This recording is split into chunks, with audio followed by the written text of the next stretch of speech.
We're talking horses, cattle, sheep, ducks. Are you planning to live in or travel around either Costa Rica or Nicaragua and you plan to drive your own transport?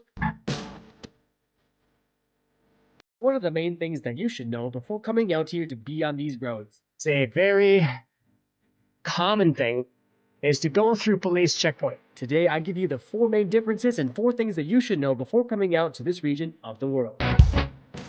You're really learning how people do actually drive. Enjoy. Or we're using the Insta360 camera. And now you've got yourself something funky. Today we find ourselves in Costa Rica, in the northern suburbs called San Isidro de Heredia.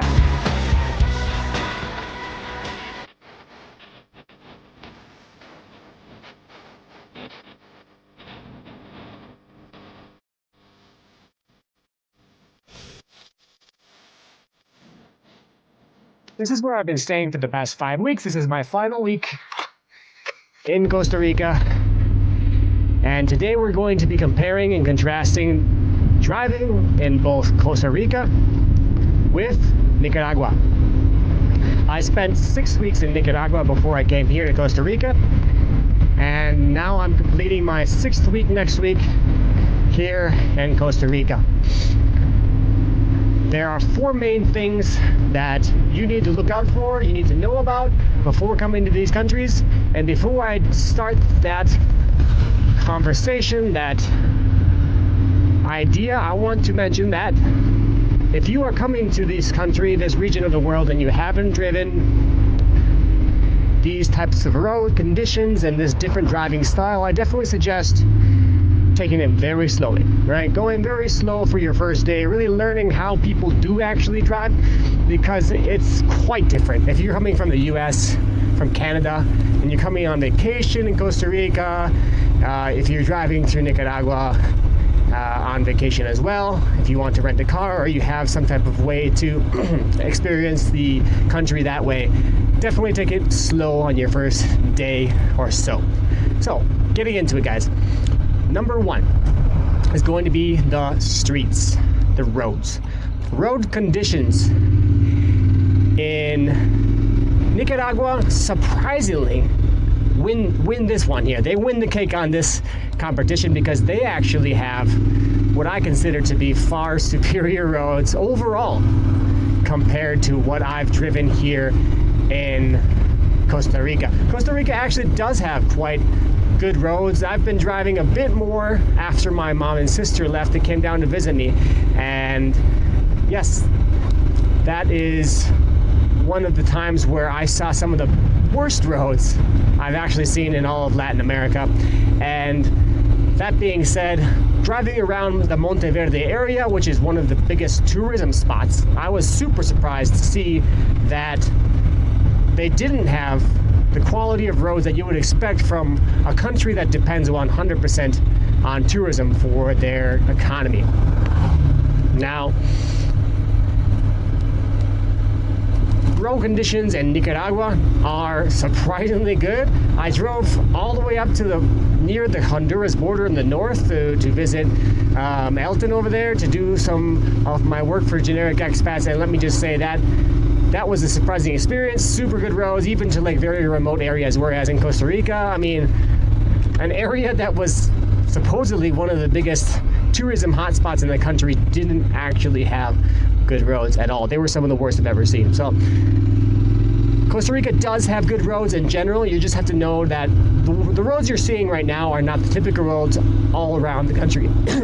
As you probably saw before, those type of roads with no shoulder, very narrow at the area I just passed, are very, very common, and not having type of shoulders like you see now with the cars parked on an area that doesn't interrupt your driving it's pretty common to see that type of thing happening. So you have to be aware of that and know how to drive around it, or to stop and let people pass. That's just a simple thing that will help you drive safer and do things better on your trip or your lifestyle here if you're living here. So road conditions are one thing to definitely know about, especially if you're planning to be around the Monteverde area that is not going to be good for people that are doing their first driving experience outside of the US or Canada. I would say maybe that's something that you should avoid and maybe plan it for a different time. It is pretty pretty stressful. I have been driving the streets of Latin American countries for more than 2 years, mostly on my motorcycle, pretty much all on my motorcycle, and yeah, that was a very stressful situation. Roads were just not satisfactory. They were not acceptable. So that is going to be topic number 1 of what you should know and what you should be aware of if you're planning to drive around and live in Costa Rica or Nicaragua. Number 2 is going to be police. Now, we actually had a police drive past us as we were coming here. And the police here, transit police or national police, there isn't a military in this country. Therefore, it's actually pretty uncommon to see police around Costa Rica. In my 5 weeks and 5.5, almost 6 weeks I've been here, most of them I've seen in downtown San Jose. And downtown San Jose is where most of the safety issues, the crime, the poverty is actually quite an issue. And I hope that will be resolved at some point. But that's actually one of the main reasons why people think that being in Costa Rica in 2024 is more dangerous than being in Nicaragua in 2024. I just interviewed a person that lives in both countries and is from one and lives in the other, and he says yes, that definitely is my view of the situation. So the police in Costa Rica are not so prevalent, therefore you don't have to worry so much about them stopping you constantly, whereas in Nicaragua you do. Right? That is something that is a very common thing, is to go through police checkpoints. Now, it's kind of a very strange difference from the US and maybe Canadian mentality of, okay, well, the police stop me, they're going to try and, ask me if I've done things wrong and try and, convince me or trick me into confessing into doing illegal things. And usually they stop you, or supposed to stop you, with an actual claim to you doing something wrong. In Nicaragua, there are many police checks, and they are not for this exact reason. They don't stop you and say, oh, by the way, I saw you do this, I saw you do that. This is the fine if I have to give you the ticket. No, I've been stopped while I was living in Nicaragua, I think 5-6 times from the police stops. The police checks are everywhere, and they just randomly stop people and they just ask you, how you doing? How's it going? There is a pretty common thing in Latin America that happens with police, is that they occasionally ask for bribes or ask you for some extra money, and they do it in very different ways in every country, so it's not always the same. But in Nicaragua, I remember I was stopped one time, and they were very friendly. Oh, how's it going? Oh, you're doing a trip. Oh, you're traveling out to go do some video content for your channel. Oh, that's quite interesting. Oh, yeah, we haven't eaten yet. I said, oh, really? You haven't eaten? And they're like, yeah, pretty hungry. Haven't had time to stop and eat. We've been working just all day long. It's been a long day, and I didn't take the hint. I really had no idea what they wanted, but supposedly from that conversation, I talked to others that live in Nicaragua. They said, oh yeah, they wanted maybe a little bit of cash. They were hinting at you giving cash so that they could buy some lunch. I was like, well, that was a really strange way to put it. I mean, I actually had lunch in my central compartment. My Honda NC700X has a central compartment where I can put stuff when I'm doing trips and traveling around, and it's really convenient. And I had a lunch there because I was out to go make some content, but I wanted to eat something good from my favorite restaurant, so I brought it. And I thought maybe he wanted the lunch I had in my bike. And yeah, guys, speaking of driving and speaking of motorcycles here in Latin America, on my channel, what my goal is to do is I plan and will be living in every Latin American countries, specifically the Spanish and Portuguese speaking ones, for a minimum of 6 weeks, in order to understand the basics of how it is to live in each one of these countries, and to give my perspective and document my experience and give you my own details of what I think you should know about these countries. If you're planning to retire or move abroad or be a digital nomad like me, I mean, it's interesting information, and I try and do everything in a very interesting and fun, entertaining way. And so yeah, that is my Generic Expats channel. Please, if you're enjoying the content, like, subscribe, hit the notification bell, and also if you're interested and you want to help support my channel and give me things like what I'm recording this episode on today, I actually just made some investments into the Generic Expats channel, and I upgraded with some of my equipment here. We're using the Insta360 camera that I'm using for this drive, and the new microphone setup. I have another microphone that's going into my helmet, and there's a lot more things I need to do in order to continue improving. But yeah, go ahead and hit me a donation on PayPal or buy me a copy. That would be very, very much appreciated, guys. So yeah, that is number 2 now. Number 2 is police stops. They are very rare in Costa Rica. I've only been driven through one, and that was on my motorcycle driving into San Jose, whereas on my entire trip with my mom and sister, didn't see one. It was very, very surprising, to be honest. And so that is number 2, police stops. Now, number 3 is going to be road hazards, and in particular, they're quite different between the two countries, so we'll have to take them one by one. Nicaragua has a very interesting road hazard situation where they actually have a ton of farm animals everywhere on the sides of the roads. They are practically everywhere. And we're talking horses, cattle, sheep, ducks, pigs, every possible farm animal you can think of. They are just sometimes on the roads, sometimes crossing, sometimes they're everywhere. And it's super endearing sometimes if you're on vacation and you're just taking it easy. You're not trying to get super fast to point A, from point A to point B. But yeah, it can be a bit of a nuisance. It can be a bit of a nuisance is the word. If you have to, wait for a big group of sheep or cows to cross a road when you're trying to get something done.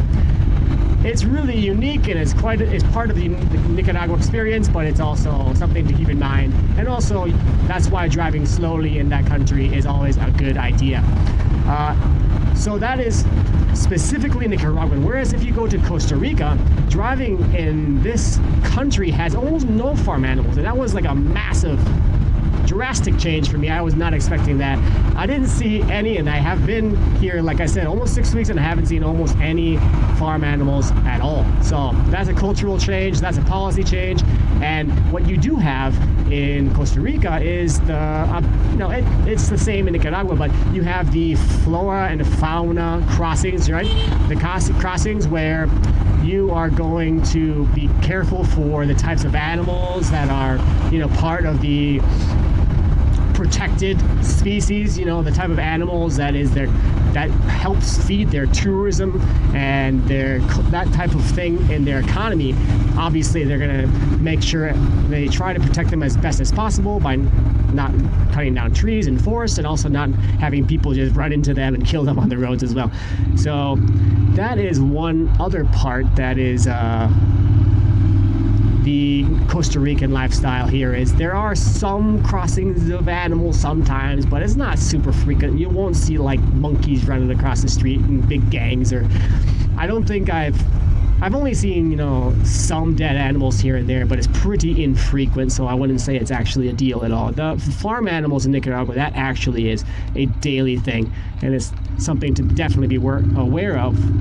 Whereas the Costa Rican side of things, it's more the hazards for the larger towns and cities, where people in Latin America are a bit more flexible with their way of walking around on streets, and not like there aren't really crosswalks for people to use. A lot of the times there aren't sidewalks, there aren't the typical things we'd have back in the US and Canada. Therefore, you have to be aware of them crossing the street. They typically just go, they will generally make eye contact with you, which is a great thing to know. If you're going to be using these streets, you have to make sure to make eye contact with people as much as possible, because that's what confirms that you're going to be doing something and that the people around you know that you're going to do it, and you're going to do it at a certain point, and that's what's going to happen.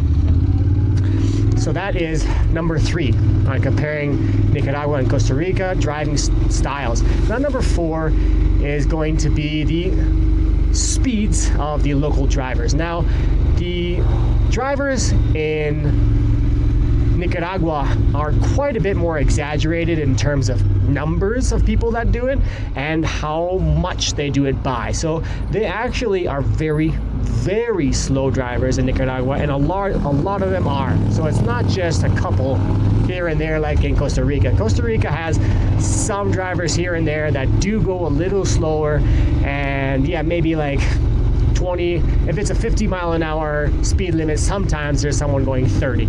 A lot of times it's the trucks, the heavy the commercial trucks that are transporting things. They occasionally, especially going up and down mountains, or up mountains specifically, they're going to go maybe 20 miles an hour, 15 sometimes when the speed limit's 50 or 40 or whatever. So keep that in mind that does happen. But people in Nicaragua are very, very accustomed to a large percentage of them actually driving very slowly. It's not just a few, it's a large percentage of them. So when people are, I'm just going to do a little Yui here, just do a little bit extra route for you so I can show you my story. We are on an underpass right here. I'm just about to get to my gym where I'm going to be exercising at my local Brazilian fitness center. It's called Smart Fit. It's my favorite gym in Latin America. I go there in every city I live in, and I absolutely love it. It's perfect for me. Anyways, that type of acceptance and normality of driving slowly, really slowly, like half the speed. If it's 60 miles an hour, let's say, sometimes there's a couple people that drive 20, and there's no like minimum speed, at least enforced. So people do it so normally, it can be pretty dangerous if you're used to driving quickly. I'm kind of a fast driver. I'm driving slowly for this video because this is the first time I've ever done a comparison video while doing my drive to the gym and using my action camera. So that's number 4 of my things to keep in mind while you're driving and living in or driving around Costa Rica and Nicaragua. There are people that decide to go way above the speed limit in both countries, and then there's a big percentage of them that decide to go way below it in Nicaragua. Not so much in Costa Rica. In Costa Rica there are some, but it's pretty insignificant, whereas it's insignificant in Costa Rica, where it's pretty big in Nicaragua. Looks like we have an accident right here. Here's another thing I didn't include in the comparison video because it's not really something that changes between the countries. In Latin America, in general, they have a system of insurance where if you have any sort of accident with another driver, you need to stop immediately where you are, and without stopping in the exact location and waiting for the police to come, your insurance claim is void. So that is something to keep in mind as well if you're planning to be around these areas, because that is something that really makes driving around here complicated. It makes huge lines and big disturbances if you're on highways and whatnot. I was driving to La Fortuna the other day, and there was an accident, a fatal accident. It was very sad, a very serious looking one, and I had to do a 2-hour detour around it because it literally caused a huge disturbance to me. I wasn't prepared for it, and it was definitely something I was not happy about, but you know, turned my 3-hour drive to a 5-hour drive. That's life. All right, guys, well, if you're enjoying my content, like I mentioned, like, subscribe, hit that notification bell, and hasta la próxima.